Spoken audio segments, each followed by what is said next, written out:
somebody is not telling the truth. Secretary of Agriculture Tom Vilsack just released this statement, and I quote, I asked and accepted Ms. Sherrod's resignation for two reasons.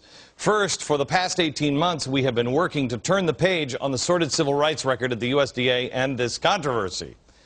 It could make it more difficult to move forward on correcting injustices. Second, state rural development directors make many decisions and are often called to use their discretion.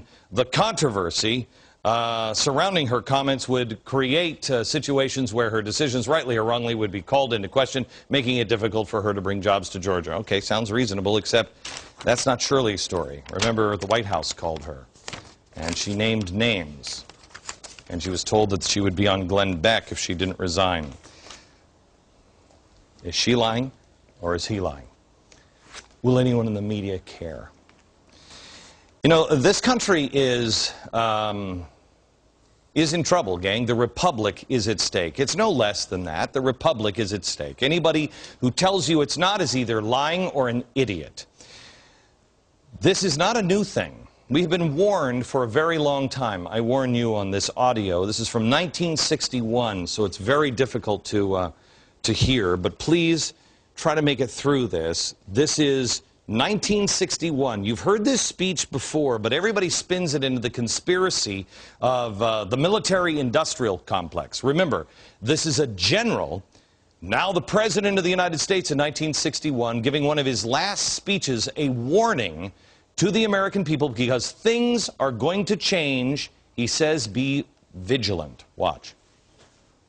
This conjunction of an immense military establishment and a large arms industry is new in the American experience. The total influence, economic, political, even spiritual, is felt in every city, every state house, every office of the federal government.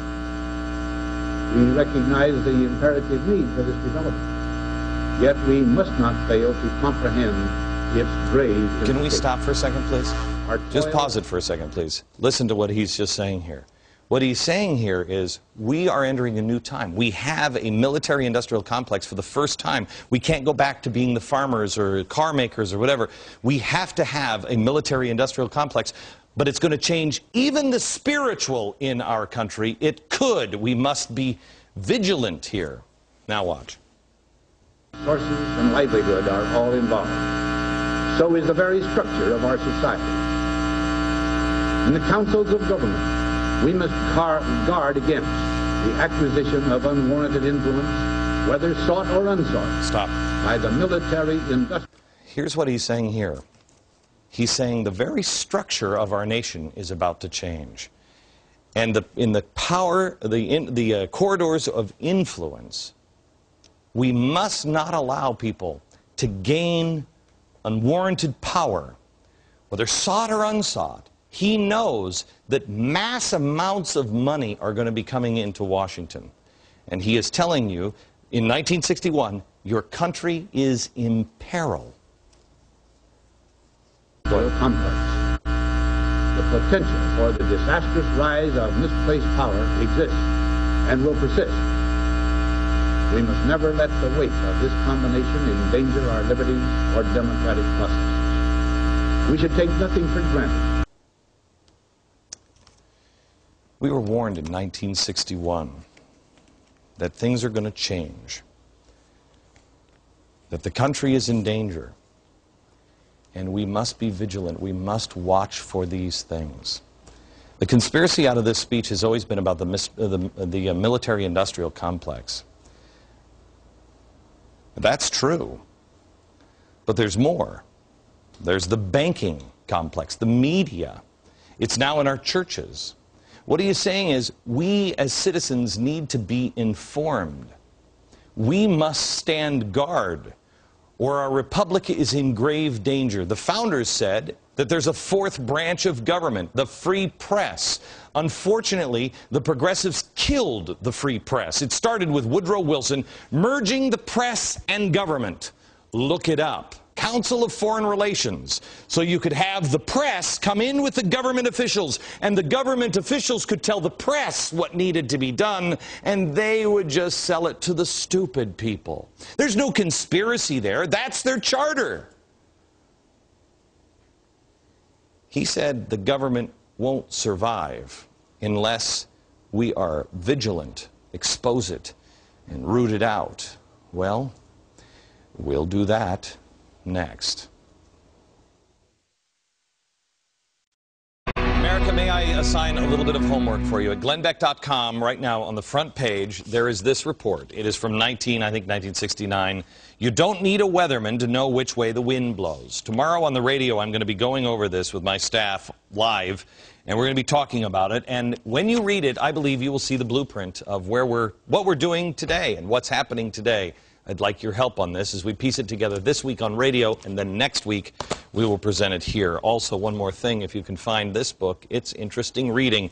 And I just would like to give... See, the problem is with the Obama administration is I do like to read. I do like to read, and I like to read original sources. I recognized this today in this Weather Underground Prairie Fire book.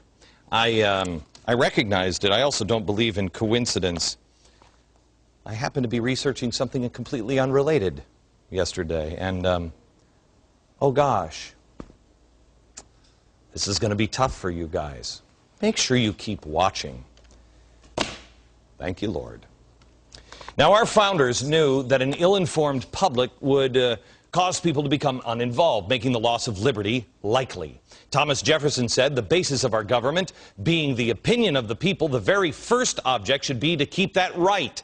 And if it were let to decide to me whether we should have a government without newspapers or newspapers without a government, I should not hesitate a moment to prefer the latter.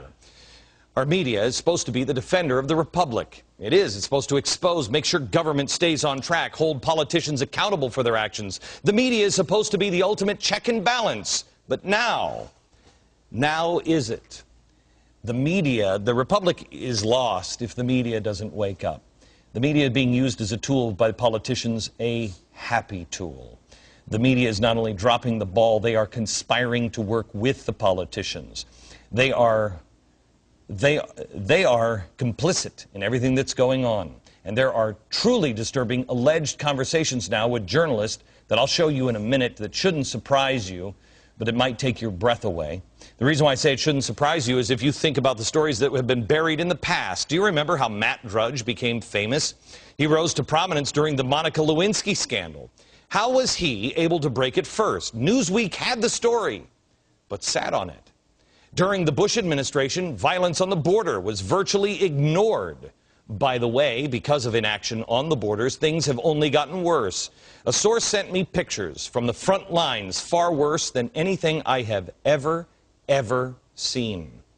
I call it the front lines on purpose because drug gangs are blowing up cars. They're having shootouts with federal agents and police. The pictures I have to show, the violence is the worst I have ever seen in anything. We can show pictures of people getting killed all the time on television, but they won't even hint that these pictures are available.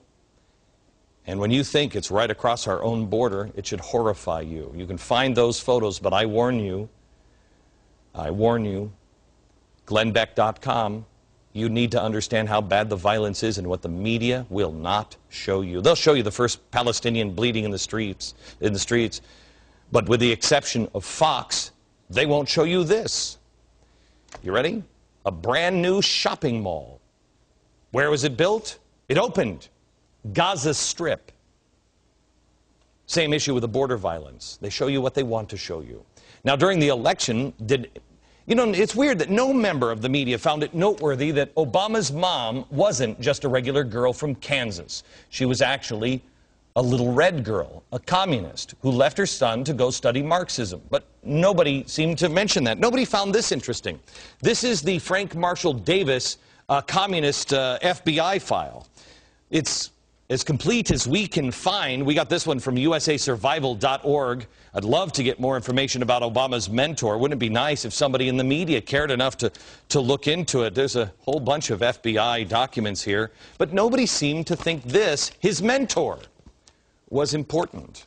Did any of the journalists feel that Barack Obama's questionable association with radicals, you know, from the Weather Underground, was actually worth questioning?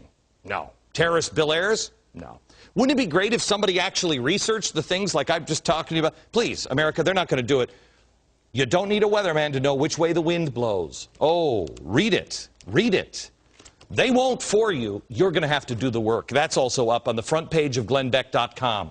How about the media not caring really about slumlord Tony Rezko, or the fact that Obama got a shady home loan through him? Didn't spark any interest. How's this one? That loan came through Shore Bank, home of Crime Inc. Have you seen Crime Inc. or Shore Bank anywhere else?